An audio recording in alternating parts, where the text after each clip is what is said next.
Kumusta mga kasaliksik?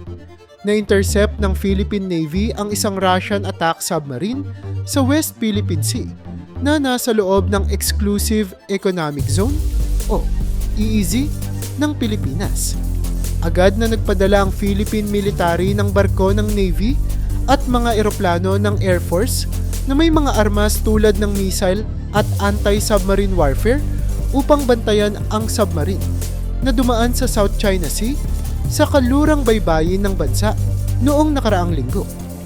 Ayon sa mga opisyal ng gobyerno, labis na ikinabahala nila ang pagpasok ng Russian submarine na armado ng missiles sa ekonomiyang tubig ng Pilipinas. Ayon sa Armed Forces of the Philippines, ang Russian Improved Kilo 2 class diesel electric attack submarine na tinatawag na UFA ay natagpuang lumulutang 80 nautical miles kanluran ng Cape Calvite sa lalawigan ng Occidental Mindoro.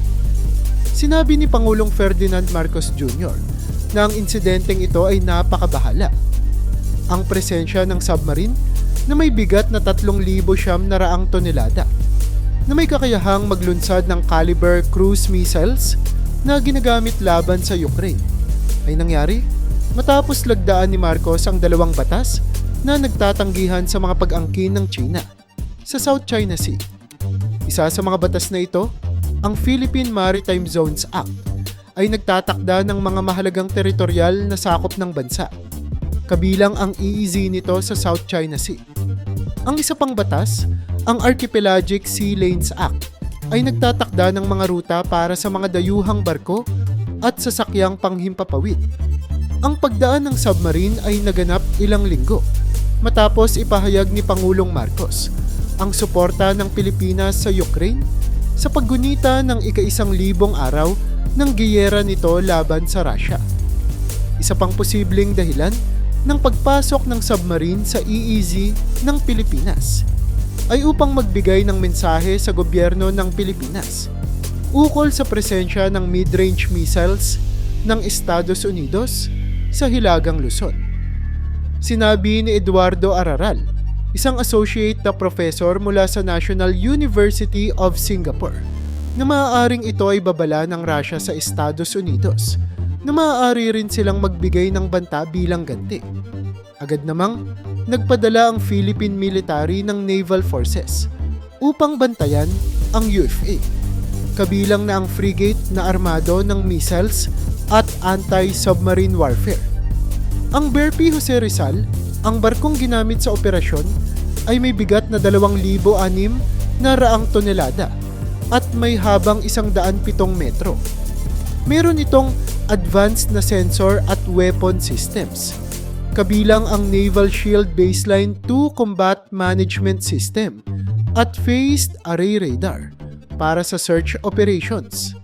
Armado ito ng iba't ibang armas tulad ng OTO, Malara 76mm Super Rapid Gun, Selson Smash 30mm gun, at 4 na SNT Motive K60-50 caliber guns. Ang frigate ay may kakayahang maglunsad ng SSM 700KC Star Missile, isang anti-ship missile na dinevelop sa South Korea. Ang propulsion system nito ay pinatatakbo ng 4 na MTU-STX 12-cylinder diesel engines.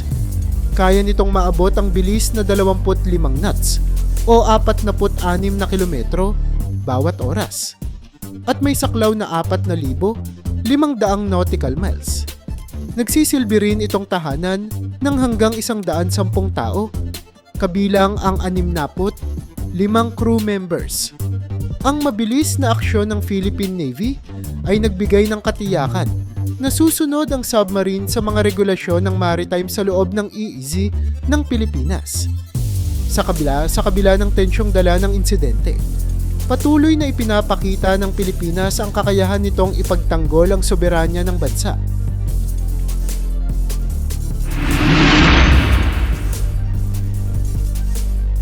Ang missile na may bilis na Mach 0.95 ay gumagamit ng GPS-aided inertial navigation para sa mid-course guidance at active radar homing para sa terminal targeting.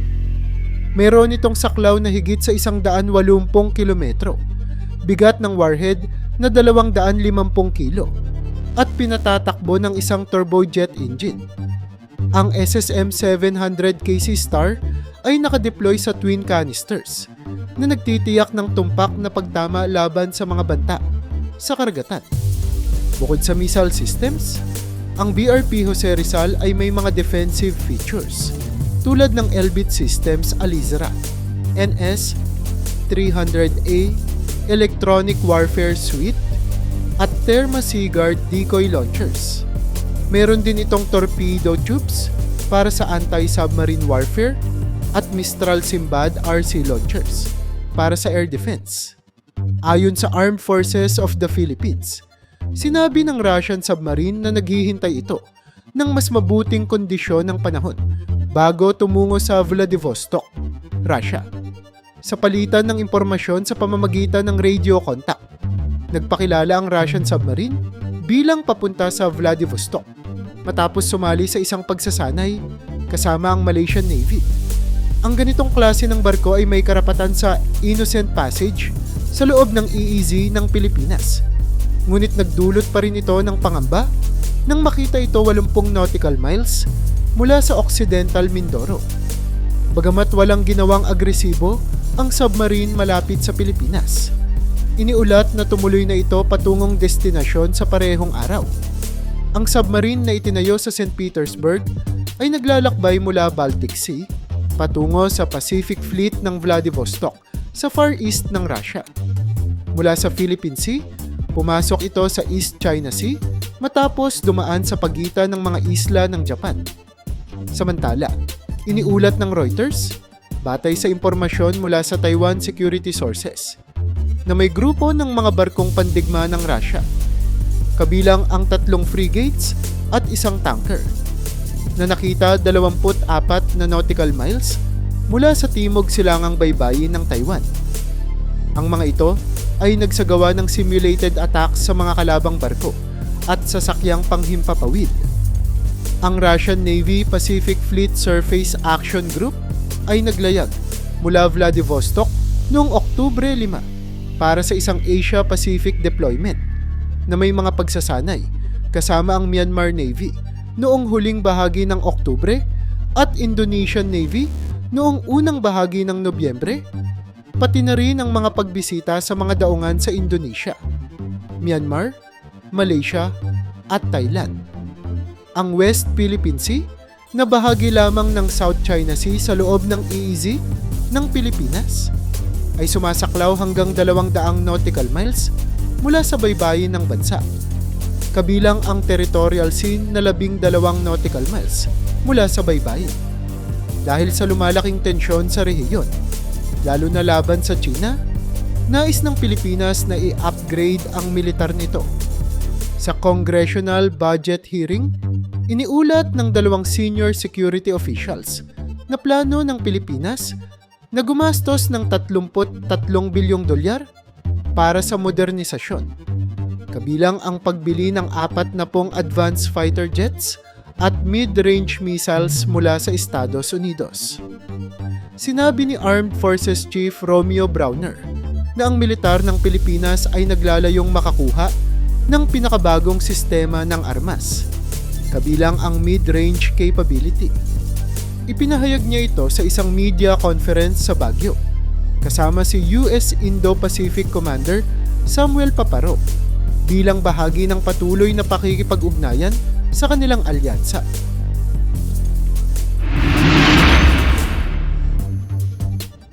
Ang US Mid-Range Capability Missile Launcher System ay kayang maglunsad ng iba't ibang missile, kabilang ang SM-6 Supersonic Missile na may saklaw na 450 kilometro at ang Tomahawk Cruise Missile na may maximum range na 2,500 kilometro. Ang Tomahawk missiles ay kayang maabot ang mainland ng China mula sa Pilipinas at maaari rin itong gamitin laban sa mga barko. Samantala, ang SM-6 ay isang short-range multi-purpose missile na maaaring tumarget sa parehong naval at air forces. Ang parehong missile ay may potensyal na makasira sa air defense systems ng China sa simula ng isang posibleng labanan sa South China Sea na magbibigay daan sa US Navy na magpakilos ng malalaking barkong pandigma pagkatapos. Ang Pilipinas at ang alyado nitong Estados Unidos ay naghahanda para sa posibleng pinakamalaking joint military exercises sa susunod na taon, ayon kay Paparo. Ang seguridad ng dalawang bansa ay lalo pang pinagtibay upang kontrahin ang lumalaking agresyon ng China. Plano ng Pilipinas na gumastos ng hindi bababa sa 1 trilyon siyam na raang bilyong piso, katumbas ng humigit kumulang 33 bilyong dolyar, upang imodernisa at palakasin ang external defense capabilities nito, kabilang ang pagbili ng 40 advanced fighter jets. Ayon kay Teodoro sa congressional hearing, ang bidding para sa mga fighter jet ay kasalukuyang isinasagawa ng lihim, habang patuloy ang gobyerno sa pagsusuri ng mga alok na tinatanggap. Bukod sa mga multi-role fighters, ang Armed Forces of the Philippines ay nag-i-invest din sa iba pang deterrent capabilities upang mapalakas ang depensa nito, upang pondohan ang pagbili ng mga jet fighters na maaaring nagkakahalaga ng 300 bilyon hanggang 400 bilyong piso, 5 bilyon hanggang 7 bilyong dolyar. Tinitingnan ng gobyerno ang mga makatuwirang financing schemes, kabilang ang syndicated loans mula sa mga pribadong nagpapautang. Nauna nang sinabi ni Military Chief Bronner na kailangan ng Pilipinas ang mas mabilis at mas nakamamatay na multi-role jet fighters, bukod pa sa kasalukuyang gamit nitong South Korean FA-50s. Ang Department of National Defense ng Pilipinas ay nagnanais na ma-award ang mga tender sa lalong madaling panahon, basta't matugunan ang mga kinakailangang pondo. Noong Abril, nag-deploy ang Estados Unidos ng Intermediate Range Missile System sa hilagang bahagi ng Pilipinas para sa military drills, na nagdulot ng galit ng China, na nagsabing ang presensya nito ay nagdala ng malaking panganib ng digmaan sa rehiyon. Ang missile system ay nanatili sa Pilipinas at hindi ginamit sa pagsasanay, ngunit isinailalim ito sa pagsusuri para sa feasibility ng transportasyon nito gamit ang eroplano.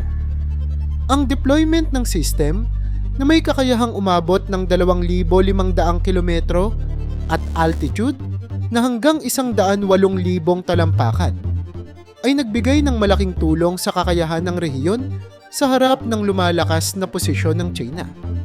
Ang Typhoon weapon system, na kilala rin bilang mid-range capability, ay disenyo ng Lockheed Martin na gumagamit ng Naval Mk-41 vertical launch system at binago para sa land-based operations. Ang mga launcher na ito ay pangunahing bahagi ng bagong multi-domain task forces ng US Army na nilikha upang harapin ang iba't ibang banta mula sa Russia at China. Ang Typhoon battery ay binubuo ng 4 na launchers, isang command center, at mga kaugnay na logistical vehicles na nakatalaga sa Strategic Fires Battalion ng Task Force. Kasama rin dito ang High Mobility Artillery Rocket System at Dark Eagle Hypersonic Batteries. Sa mga nagdaang taon, ang mga bilateral na aktibidad ay nagbago upang isama ang mas advanced na mga drills, tulad ng coastal defense bilang bahagi ng pagsulong ng Philippine military mula sa internal security operations patungo sa archipelagic coastal defense.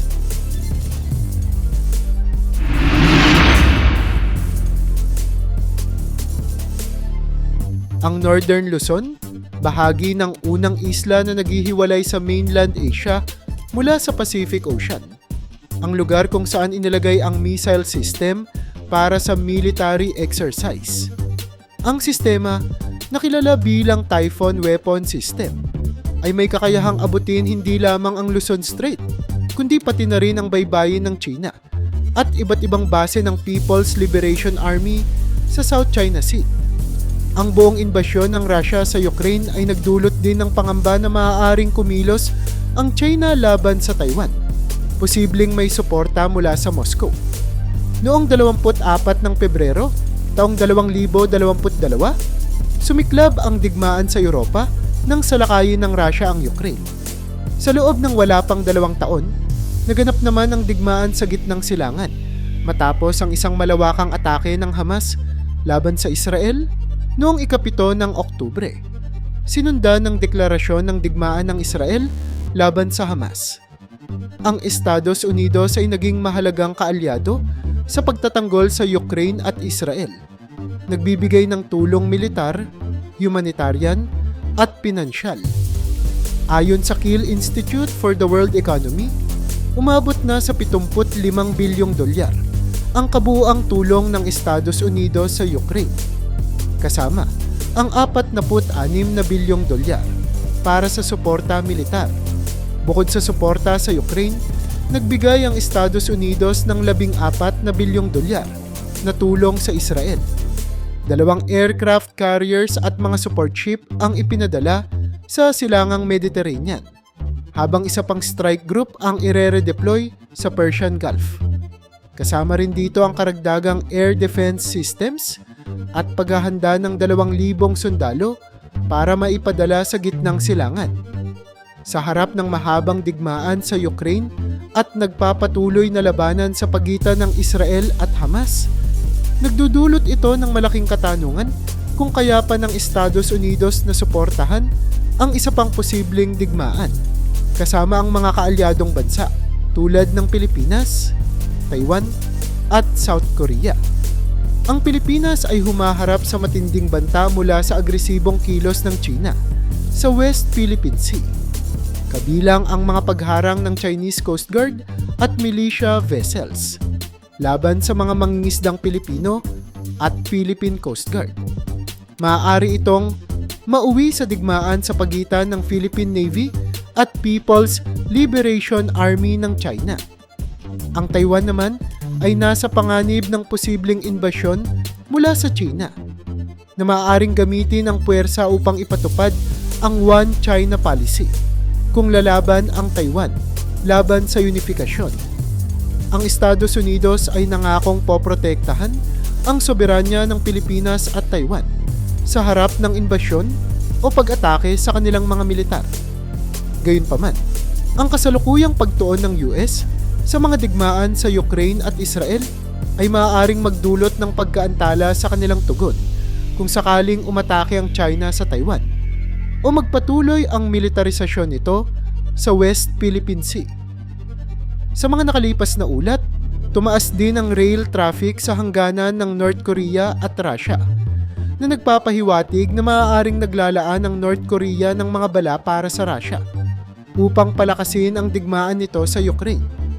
Ang mga kasalukuyang digmaan ay nagiging kritikal na yugto para sa Pilipinas, Taiwan at South Korea, lalo na sa harap ng posibilidad na pagsasamantala ng Russia, China, Iran at North Korea upang ubusin ang kakayahan ng militar ng Estados Unidos. Sa ganitong senaryo, maaaring muling sakupin ng Russia ang mga nakuha ng Ukraine, habang sisikapin ng China at North Korea na limitahan ang kakayahan ng US na ipagtanggol ang kanilang mga kaalyado sa Asia. Ang plano ng China ay kontrolin ang West Philippine Sea at lusubin ang Taiwan, habang ang North Korea ay naglalayong sakupin ang South Korea.